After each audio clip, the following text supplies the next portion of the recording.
아브라함의 아내 사레는 출산하지 못하였고 그에게 한 여종이 있으니 애굽 사람이요 이름은 하갈이라. 사레가 아브라함에게 이르되 여호와께서 내 출산을 허락하지 아니하셨으니 원하건대 내 여종에게 들어가라. 내가 혹 그로 말미암아 자녀를 얻을까 하노라 하며 아브라함이 사레의 말을 들으니라. 아브라함의 아내 사레가 그 여종 애굽 사람 하갈을 데려다가 그 남편 아브라함에게 첩으로 준 때는 아브라함이 가나안 땅에 거주한 지 10년 후였더라. 아브라함이 하갈과 동침하였더니 하갈이 임신하며 그가 자기의 임신함을 알고 그의 여주인을 멸시한지라. 사레가 아브라함에게 이르되 내가 받는 모욕은 당신이 받아야 옳도다. 내가 나의 여종을 당신의 품에 두었거늘 그가 자기의 임신함을 알고 나를 멸시하니 당신과 나 사이에 여호와께서 판단하시기를 원하노라. 아브라함이 사레에게 이르되 당신의 여종은 당신의 수중에 있으니 당신의 눈에 좋을 대로 그에게 행하라 하며 사레가 하갈을 학대하였더니 하갈이 사레 앞에서 도망하였더라. 아멘. 오늘은 우리가 아브라함의 아내 사레에 대한 말씀을 생각해 보겠습니다. 사레는 아브라함과 아버지가 같은 딸로, 이복딸로, 형제로 그렇게 태어난 사람이었습니다. 사촌 누이가 됩니다. 그런 사레가 아브라함과 결혼을 했습니다. 그래서 나이는 아브라함보다 10살이 적은 것으로 창세기 17장 17절에 보면 그렇게 적혀 있습니다. 그래서 둘이가 부부가 되어서 갈대아 우르에서 살았습니다. 우리가 보면 창세기를 우리가 읽다 보면 갈대아 우르에서 하란까지 아버지 데라와 와서 그 데라에서 하나님의 음성을 듣고 가나안 땅으로 아브라함이 넘어간 것으로 우리가 보여지는데요. 사실은 그 전에 아마 하나님이 아브라함을 부르셨던 것이 분명한 것 같습니다. 왜냐하면 사도행전 7장 2절 이후에 보면 스데반이 설교하는 그 부분에서 이 아브라함이 이야기를 할 때 이 이야기가 잠깐 언급이 됩니다. 우리 조상 아브라함이 하란에 있기 전 메소포타미아에 있을 때에 영광의 하나님이 그에게 보여 이르시되, 하란에 와서 살다가 넘어왔는데요. 그 하란에서 살기 전에 메소포타미아, 즉 갈대 우르를 이야기합니다. 거기에서 살고 있을 때 영광의 하나님이 그에게 보여 이르시되 말씀하시기를 내 고향과 친척을 떠나 내가 내게 보일 땅으로 가라, 그렇게 했다는 것입니다. 그래서 아버지하고 아브라함이 하란까지 왔습니다. 이 갈대 우르라는 곳은 유프라테스 강의 하류에 속합니다. 그리고 그 하류에 아주 비옥한 옥토고 그 갈대 우르의 그 우르 지방은 그 당시도 굉장히 문명적으로 발전한 그런 대도시였습니다. 거기에서 아브라함과 함께 이 사레가 살고 있다가 아브라함이 하나님의 말씀을 듣고 이 길을 북상으로 해서 가나안으로 가기 위해서 유프라테스 강을 따라서 그 상류로 가족과 함께 올라갑니다. 데라와 함께 가서 그 상류에 있는 맨 마지막 도시가 되게 문명화된 마지막 도시로 보여지는 하란에서 정착을 합니다. 아마 아버지 데라가 가나안 땅으로 바로 들어가는 것을 두려워해서 주저앉지 않았나 그런 생각이 듭니다. 그래서 아브라함이 갈대아 사람의 땅을 떠나 하란에 거하다가 그의 아버지가 죽음에 하나님이 그를 거기서 너희 지금 사는 이 땅으로 옮기셨다. 스데반이 그렇게 설명하는 것을 보니까요. 데라에게 묶여 있다가 데라가 죽으니까 이제 하나님께서 아브라함을 하여금 이제 일어서서 가나안 땅으로 들어가라. 그래서 가나안 땅으로 들어온 것입니다. 사실 갈대우르는 대단히 문명화된 도시에 살았으니까요. 그 도시에 살다가 하란까지 와서 살 때는 그럭저럭 살았지만 가나안 땅으로 이렇게 넘어간다는 것은 대단히 어려운 일이었습니다. 왜냐하면 가나안은 그 당시에 전혀 문명화되지 못한 그런 도시였기 때문입니다. 비록 도시국가가 있다 했지만 그때 가나안 땅에서는 제대로 문명화되지 못해서 사람 사는 수준이 형편없었습니다.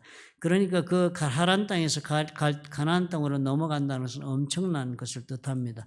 지금 우리가 여기에 살다가 아마 아프리카로 가는 것이나 똑같은 그런 이주가 될 것이에요.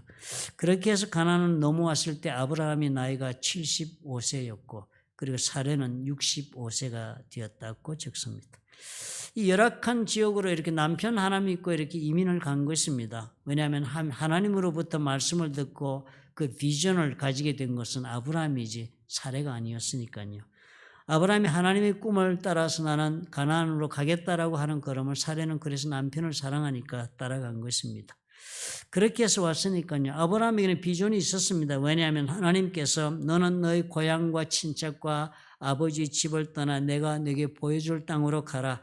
내가 너로 큰 민족을 이루고 네게 복을 주어 내 이름을 창대하게 해주겠다. 너는 복이 될지라 그랬으니까요. 그래서 아브라함은 그 하나님이 주신 그 꿈을 가지고 가나안 땅으로 그렇게 갔습니다. 부인이니까 남편의 그 꿈을 순종하고 같이 나누면서 가나안 땅에 들어갔는데요. 이 가나안 땅은 이 하란이나 혹은 갈대아 우르나 이런 땅들과는 전혀 달랐습니다. 가나안 땅은 우리가 12정탐꾼이 그 표현한 대로 산이 높고 계곡이 깊고 가나안 땅에는 저수지가 없습니다. 그래서 농사를 지어도 천수답밖에 없습니다. 비가 오면 농사가 제대로 되는 것이고 비가 제때 오지 못하면 농사를 짓지 못합니다. 그러니까 가나안 땅에는 때때로 예상치 못한 기근이 찾아오는데 그 기근이 찾아오게 되면 엄청나게 가나안 전 지역을 강타하게 됩니다. 그렇게 해서 몇 번씩 기근이 일어나는데요. 이 기근이 일어나니까 아브라함이 가나안 땅에 살기가 어려우니까 점점 남쪽으로 이주해 내려갑니다. 살 길을 찾아서. 그렇게 내려가다 보니까 맨 마지막에 간 곳이 네게브 지역을 갔는데 거기는 거짓 농사를 지은 것이 없으니까 애굽으로 넘어가게 된 것이에요. 사실상 하나님께서 가나안 땅으로 아브라함을 보냈을 때는 그 가나안 땅이 약속의 땅이었습니다. 하나님이 어떤 경우에든지 믿음으로 이 땅에서 내가 계획한 일을 다 이루도록 하라고 보냈는데요. 삶의 어려움이 오니까 아브라함이 애굽으로 넘어간 게 된 것입니다. 약속의 땅의 경계를 넘어서 가게 되었지요. 그래서 그 땅을 넘어가서 엉뚱한 일을 당한 것을 우리가 기억합니다. 그렇게 해서 가나안 땅에서 아브라함이 넘어갔는데 아브라함이 가서 애굽으로 넘어가다 보니까요. 애굽에 가보니까 대단히 두려운 것입니다. 먼저 이방 나라니까 두렵기도 하겠지만 아브라함은 자기 아내를 또 빼앗길까 봐 두려웠습니다. 아내가 대단한 미인이었습니다. 남편이 이렇게 아내에게 말을 해요. 그의 아내 사라에게 말하되 내가 알기에 그대는 아리따운 여인이라. 애굽 사람이 그대를 볼 때 이르기를 이는 그의 아내라 하여 나는 죽이고 그대는 살리리니. 옛날에 그랬잖아요. 힘센 자가 얼마든지 약자를 강탈할 수 있으니까. 그렇게 해서 내가 잘못하면 당신이 너무 이뻐서 사람들이 당신을 데려가려고 나를 죽일 수가 있으니까 그렇게 돼서는 안 되지 않겠느냐. 그러니까 애굽 사람이 그대를 볼 때 이르기를 이는 그의 아내라 하여 나는 죽이고 그대는 살리리니 원하건대 그대는 나의 누이라 하라. 내 누나라고 그렇게 말을 해라. 내 아내라고 말하지 말라. 그러면 내가 그대로 말미암아 안전하고 내 목숨이 그대로 말미암아 보존되겠다. 내가 좀 살지 않겠느냐. 목숨을 건지기 위하여 방책을 세웠습니다. 그런데요. 그 방책이 엉뚱한 일을 만들었습니다. 애국 사람들이 정말 이쁘니까 그 이쁜 사람 바로에게 이야기를 한 거예요. 정말 이쁜 미인이 들어왔다고. 그랬더니 바로가 불렀습니다. 그래서 바로의 궁으로 들어가게 되어서 아내를 빼앗기게 되었어요. 그렇게 바로는 데려가면서 아브라함에게 또 많은 재물을 주었습니다. 보상금을 주었어요. 그렇기도 했지만 이게 무슨 창피스러운 일입니까? 하나님께서 가까스로 이 둘을 구해내어서 사례가 정말 수치를 당하고 그리고 나서 하나님의 은혜로 그 손길을 벗어나서 부랴부랴 가나안 땅으로 이 사람들이 돌아왔습니다. 이런 일을 사례는 겪었어요. 그런데 또 이 창세기 20장에 보면은 또 두 번째 이런 동일한 사건을 사례가 다시 겪습니다. 네게브 땅으로 아브라함이 옮겨가서 가데스와 술 사이 그랄에 거하였을 때 그 땅에 있는 왕 아비멜렉에게 이 동일한 사건이 벌어지는데요. 사실상 창세기 20장은요. 아브라함이 이미 이스마엘을 하갈에서 얻었던 때가 되고 그래서 많은 세월이 지났을 때입니다. 첫 번째 사건이 있고 나서. 그런데도 동일한 사건이 아비멜렉이 있는 그 그랄 땅에서 벌어졌습니다. 그러니까 그때도 동일한 사건이 벌써 아비멜렉이 이 아내를 삼겠다고 데리고 가게 되니까요. 하나님이 또 개입해가지고 아비멜렉이 꿈에 현몽하셔가지고 다시 풀어주게 했습니다. 그러니까 아비멜렉이 얼마나 놀랐겠습니까? 하나님이 그 일로 인해서 자신을 저주하겠다니까. 아브라함을 찾아와가지고 아비멜렉이 항의를 했습니다. 네가 무슨 뜻으로 나에게 이런 일을 했느냐. 그러니까 아브라함이 동일한 이야기를 해요. 예전에 애굽에서 했던 것처럼 이곳에서는 하나님을 두려워함이 없으니 내 아내로 말미암아 사람들이 나를 죽일까 생각했다. 그리고 그는 정말로 나의 이복누이다. 내가 거짓말한 것은 아니다. 그렇게 이야기를 하면서 하나님이 나를 내 아버지의 집을 떠나 두루 다니게 하실 때에 내가 아내에게 말하기를 이렇게 아내에게 부탁을 했다는 거예요. 이후로 우리의 가는 곳마다 그대는 나를 그대의 오라비라 하라. 이것이 그대가 내게 베풀 은혜라 하였었노라. 하고 자기 아내에게 어디든지 이방 땅에 가거든 나를 오라버니라고 그렇게 소개를 하라. 남편이라고 하지 말라고 그랬습니다. 이것이 그대가 내게 베풀 은혜라 이렇게 번역한 것을요. 영어는 이렇게 번역했습니다. This is how you can show your love to me. 이렇게 하는 것이 당신의 사랑을 나에게 보여줄 수 있는 길이다. 그러니까 우리말로 지금 바꾸면 지금 아브라함이 뭐라 한 것입니까? 살해보고 정말 당신이 나를 사랑한다면 이방 땅에 가가지고 내가 당신 때문에 목숨을 잃을 일을 당하지 않도록 이렇게 당신의 사랑을 이렇게 말하는 것으로 입증해 달라고 요구를 한 것입니다. 그러니까 사례가요. 꼼짝없이 어디든지 가면은 사람들이 물으면 내 오빠다 그렇게 이야기를 하고 이런 사건을 겪는 일이 된 것입니다. 사례는 뭐예요? 아브라함이 말한 대로 자신이 아브라함을 사랑하는 것 마음대로 그 마음을 표현해 가면서 아브라함이 요구하는 대로 그 사랑을 바치며 사는 그런 부인이었습니다. 이 사실상 가만히 보면 어떻게 해요? 남편과 인생의 꿈을 함께 품고 산 것이 아닙니다. 남편은 하나님이 주신 꿈을 가지고 살아가는 아브라함인데요.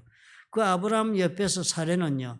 남편을 사랑하는 그 마음으로 순종하고 무엇이든지 시키는 것을 자신의 삶의 가장 중요한 일인 것으로 알고 살았습니다.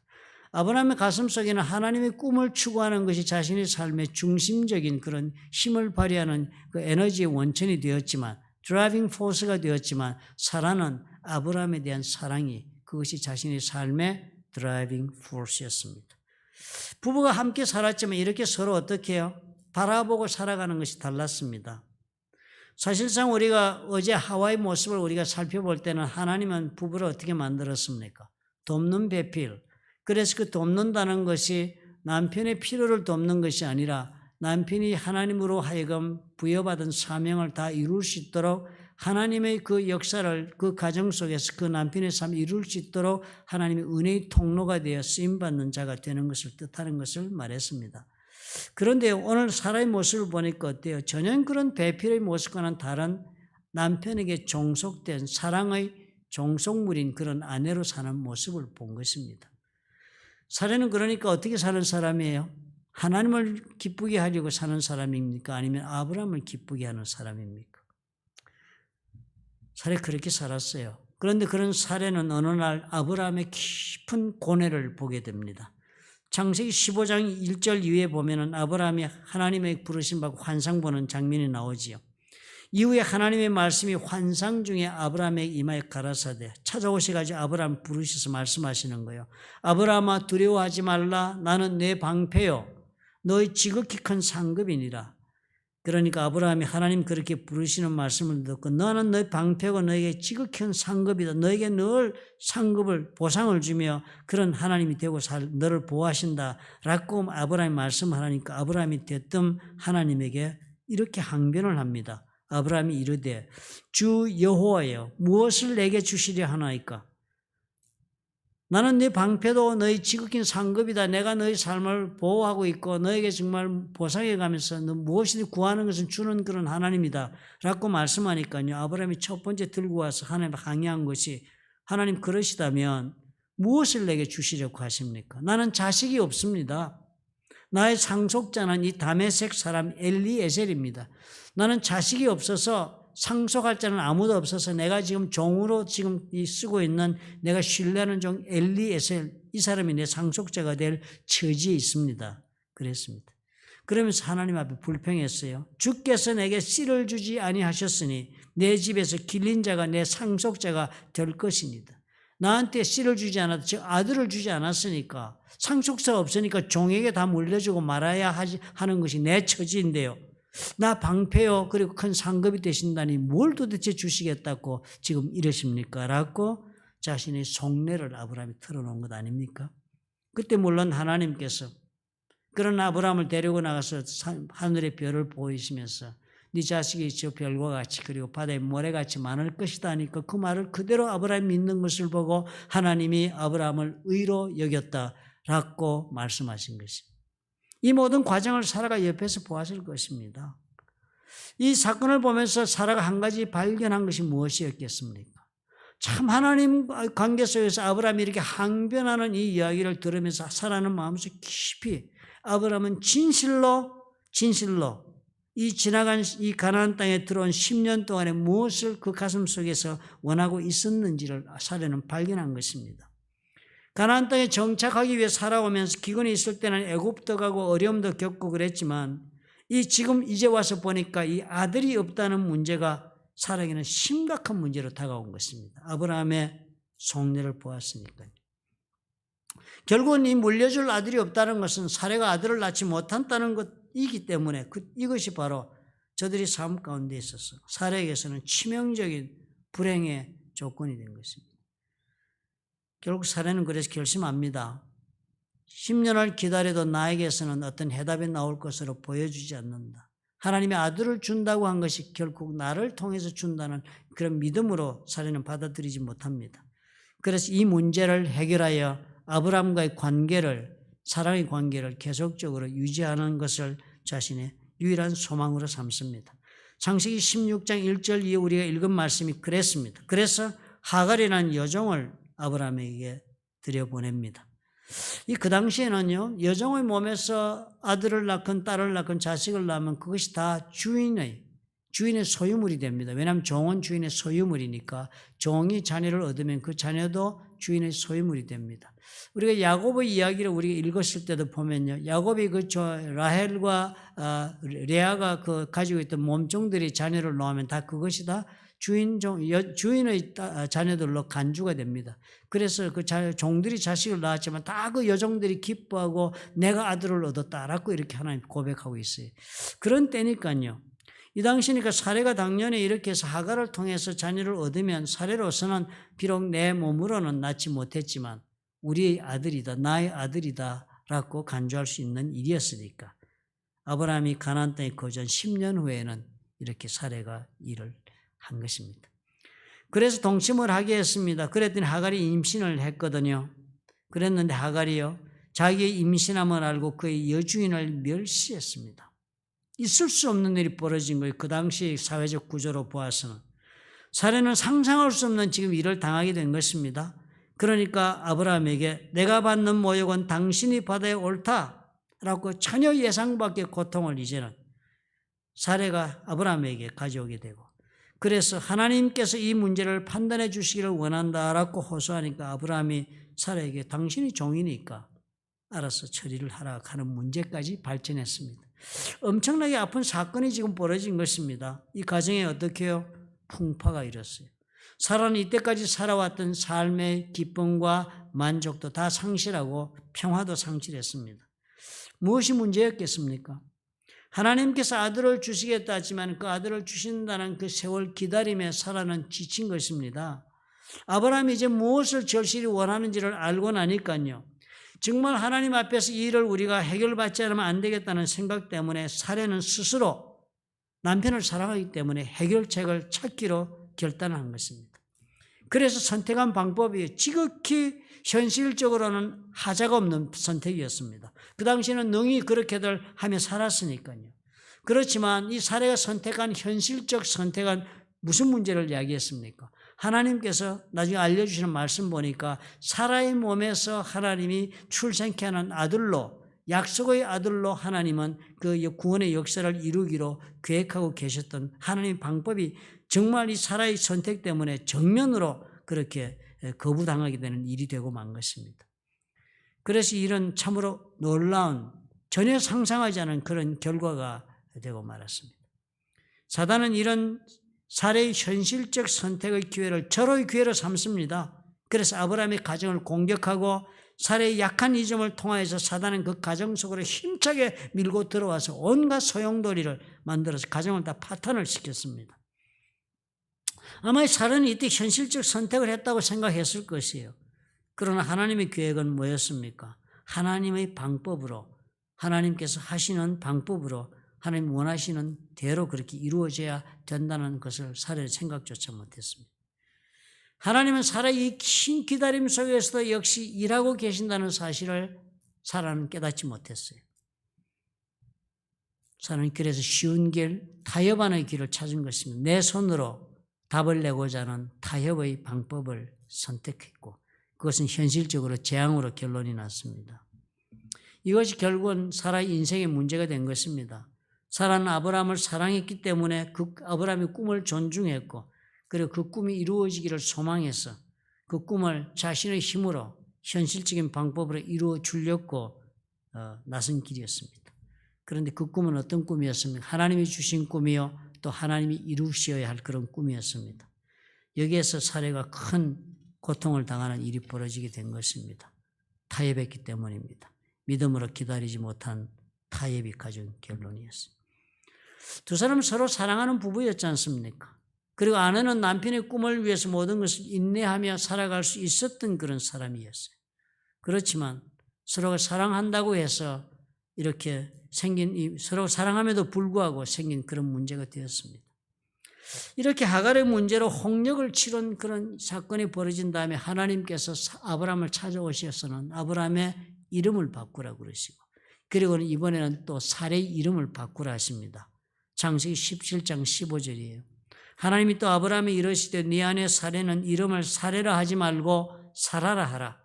내가 그에게 복을 주어 그가 내게 아들을 낳아주게 하며 내가 그에게 복을 주어 그를 여러 민족의 어머니가 되게 하리니 민족의 여러 왕이 그에게서 나리라 그랬습니다. 사레라 하지 말고 사라라고 불러라. 왜냐하면 사라라고 부르면 그 사라는 이름의 뜻이 바로 16절에 이 뜻인가 봐요. 내가 사라에게 복을 주어서 아들을 낳아주게 하며 내가 사라에게 복을 주어서 그를 여러 민족의 어머니가 되게 하겠다. 그러니까 이름을 사라로 바꾸라 그랬습니다. 아들을 주신다고는 그 약속을 실행하기 이전에 하나님께서 사라에게 이름부터 먼저 바꾸겠습니다. 왜냐하면 사라의 모습을 보았기 때문이죠. 이 사레라는 단어는요, 영어로 풀었으면 사레가 S-A-R-A-I 이렇게 씁니다. 사레.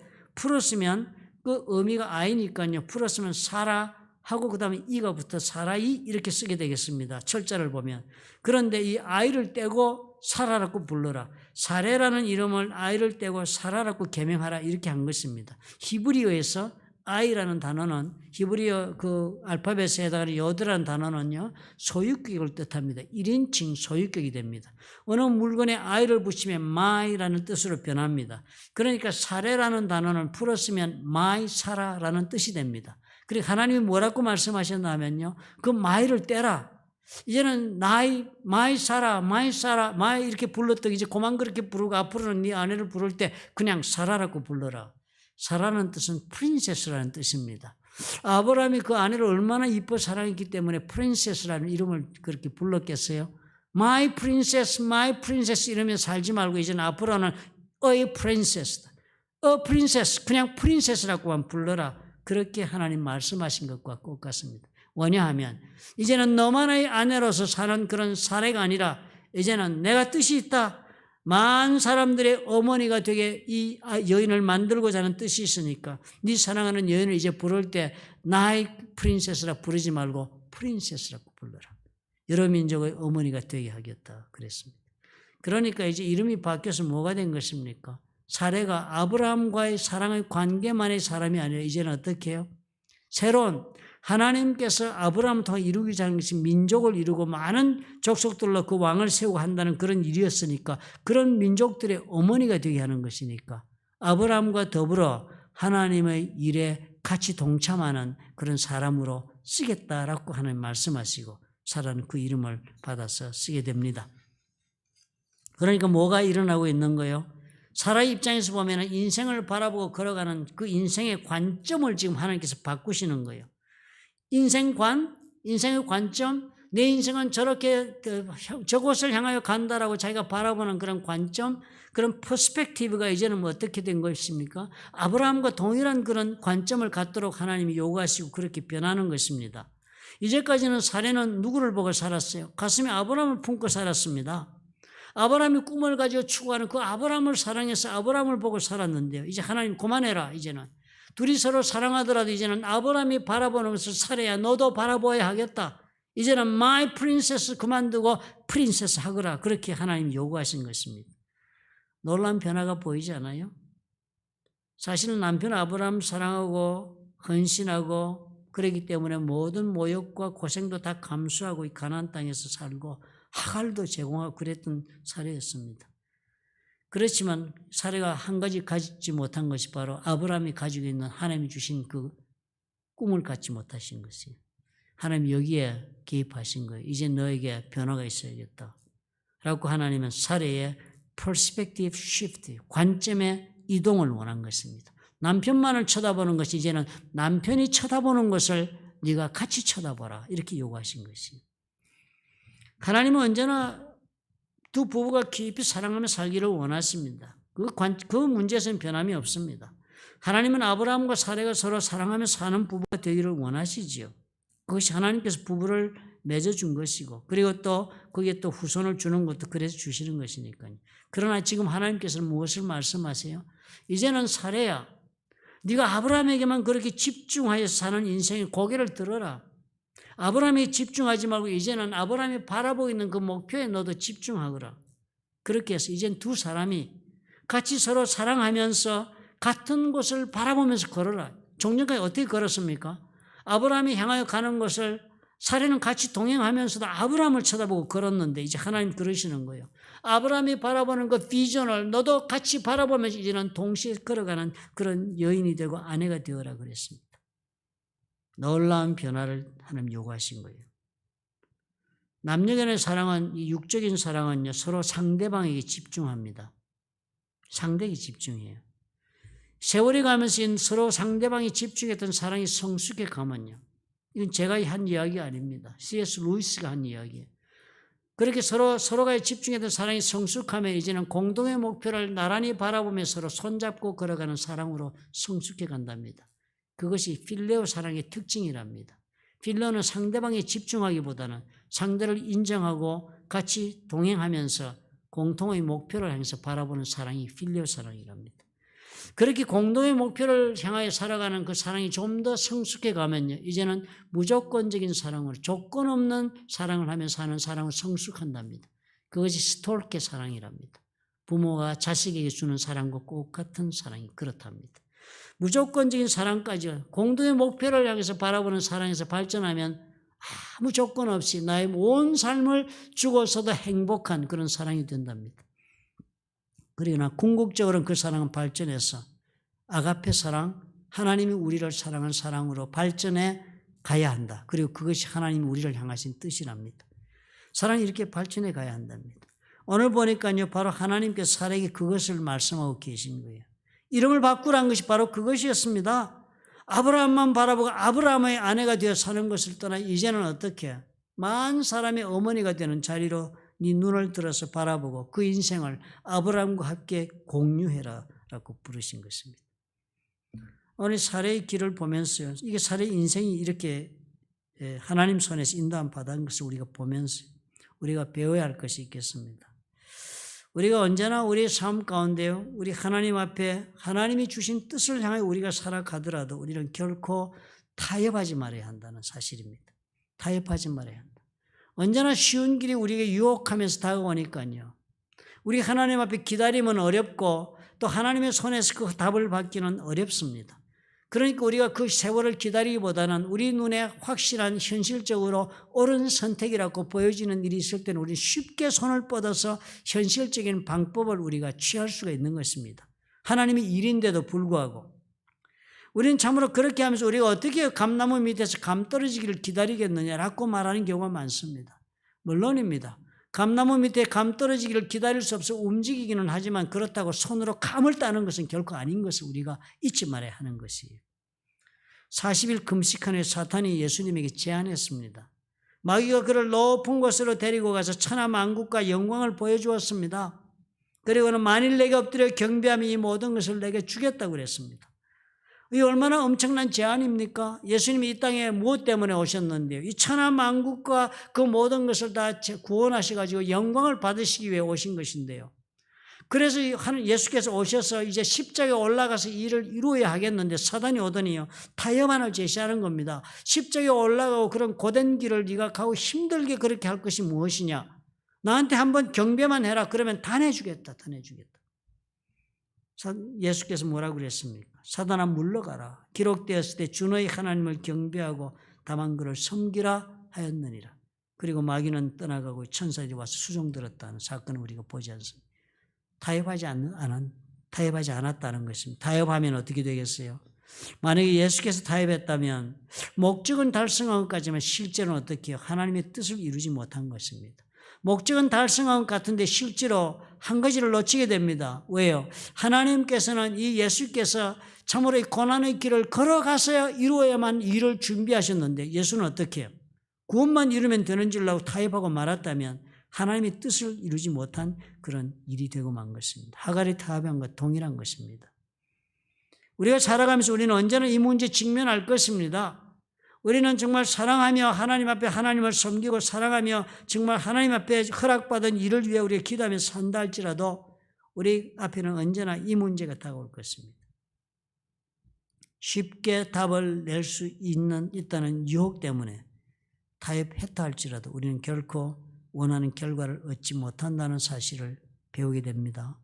이로의 성취는 우리의 손에 사는 것이 아니라 하나님의 손에서 주어진다는 사실을 우리가 기억해야 해요.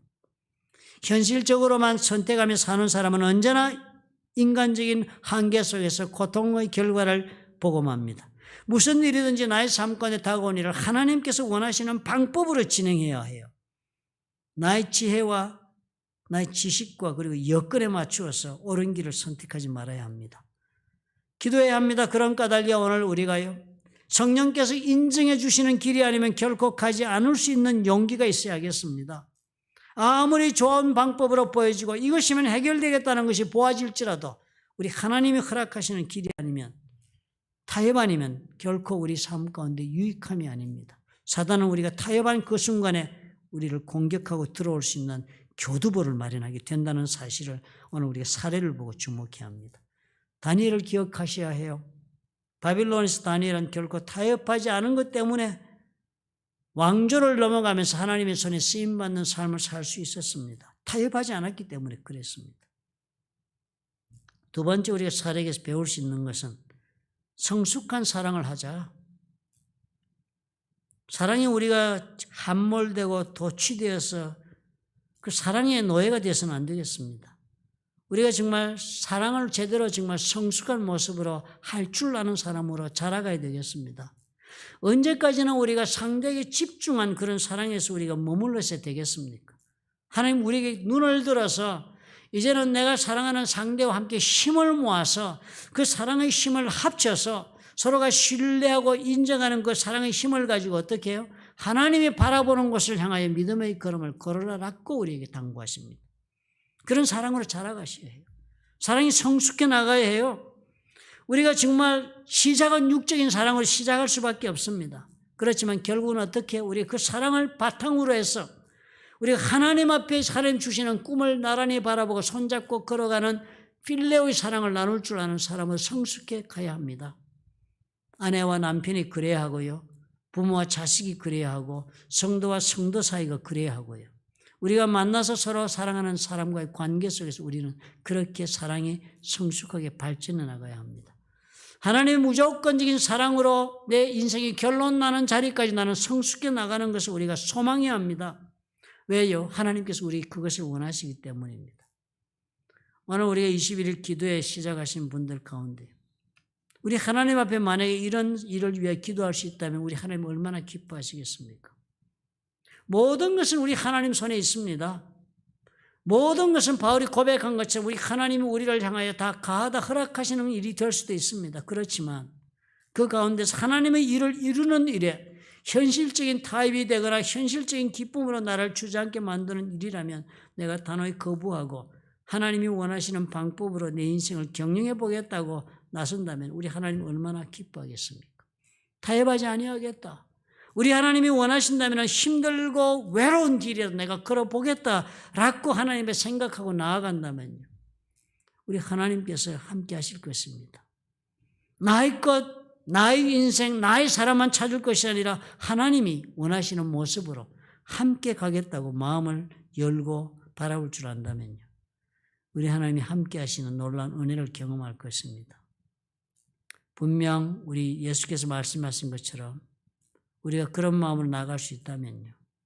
타협하지 말고 성숙한 사랑으로 우리가 서 나갈 수 있다면 우리 삶 가운데 분명히 하나님께서는 치유와 회복으로 그리고 그렇게 응답해 주실 것입니다. 사라의 삶 가운데서 그 이후에 우리 하나님이 주신 그런 놀라운 회복과 기쁨처럼 우리에게도 그렇게 응답하실 것입니다. 우리 기도합시다. 좋으신 아버지 감사합니다.